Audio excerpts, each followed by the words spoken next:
Reverb pedals are crazy in the sense that there's like 47 million of them, right? What a money grab, dude. I mean, they're all just reverbs. At first glance, that is 100% true, but you gotta dig just a little bit deeper. And this means a lot to me because reverb is my favorite effect, and after trying a metric shit ton of different versions, I can confirm that they're all just a little bit different in their own way, and it's up to you to find the flavor that matches your vibe. Well, apparently the flavor that matches my vibe is called the Keeley Nocturne, because Keeley Electronics and Andy Timmons have just created, and I cannot say this lightly, the greatest sounding multifunction reverb I've ever heard in my life. In my basement, for my cat.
In case you didn't know, Andy Timmons is guitar tone mecca. Dude is absolutely insane. And that tasteful, lush reverb that kind of sits behind and then flows up through the note as you glide on by, it's kind of his thing. He wanted a pedal that can handle that, but he also wanted it to be able to handle some vintage, traditional, reverberational slappage as well. That's where the spring and the plate reverb come into play, but you can definitely tell that they based the overall vibe of the pedal around the Nocturne setting. Which is why I'm saving that one for the end. Hashtag foreshadowing, hashtag worth it. Also, this pedal was lent to me by Flipside Music in Denver. Small businesses rule, so buy local because they ship global. Quick recap, considering the complexity of the tones of the pedal, the layout is actually dummy simple, dude. It's 4 knobs, 2 stomps, a mode button, and a medium fry, my dude. Tone is a shapeable EQ, reverb is like your mix knob, decay is how long you want the reverb to go, and modulation? Well, modulation does a lot of stuff. I'll get into that in just a bit. You can run this in mono or stereo, and it has some MIDI functionality as well. You can also have up to 72 presets, and that seems like a lot, because it is. Also, if you're a reverb addict, welcome. We have meetings every other Thursday. Bring cookies. Starting off with Spring Reverb. Spring is an absolute classic. And when you consider the fact that this pedal is mostly aiming for that modern ambient kind of vibe, I'm genuinely shocked at how magically delicious the Spring Reverb is in this, and a lot of that actually comes from the modulation knob. Now, I don't want to get too technical because it makes my brain hurt, but it essentially affects the drip and the mechanical overtones like a real Spring Reverb. Hope you brought your floaties, because we're about to get surfy up in this bee.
Now next to spring reverbs, vintage plate reverbs seem to be super sought after. And apparently the one that's in here is modeled after an actual really famous stereo plate reverb from the 70s in a studio in Austin, Texas. The only plate I've ever had in Texas involved barbecue, am I right? Please don't leave me like my dad did. Now to me, when I think of plate reverbs, I think of two extremes. It sounds great with really subtle reverb settings, but when you jack that monkey all the way up, dude, dreams tend to emerge, especially with this modulation knob. It's honestly almost cooler. It adds this like vintage tape warble to your thick stew of verby vibes. That sounded kind of gross, but regardless, the result is this fantastic, lush, bright treat for the ears, babes.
Now the sound behind the name, dude. The pedal's called the Nocturne, and this setting is called the Nocturne, and it stems from what is now this kind of legendary Andy Timmons Halo pedal. It's an EQ and touch-sensitive ambient reverb pedal that, well, I don't really think it can get more perfect.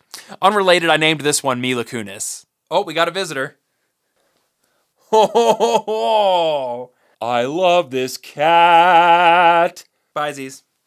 To my ears, it immediately fills in that like modern blues rock fusion type lead tone. Obviously, I think of Andy Timmons, but Eric Johnson, John Cordy, Mateus Asado, you know, like actual legends. That whole vibe of lush, smooth, modern lead tones, that happens when you do lower mixes. But it also does that really thick, gorgeous angels singing in the background type of tones when you increase the mix and play chords. And to me, that's the magic. As great as the other reverbs are in this pedal, the Nocturne setting is really what you're paying for. Now close your eyes and pretend I'm better than I am.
I can't even believe I'm saying this, but turns out, selling a kidney to afford a reverb pedal's actually worth it. It's a little vibe box of Bloom, bro. I really do love it to death. I kinda hate that I gotta give it back. I may not give it back, Ike. Come fight me, bro. Simply put, Keeley Electronics absolutely crushed this pedal, and I really hope Andy Timmons has fun nerding out over it for years to come. Shameless plug, one last time, Flipside Music is sponsoring this video by letting me borrow this pedal. They're a dope local music store in Denver that not only helps support Audibly Dumb, but the local music scene as a whole as well.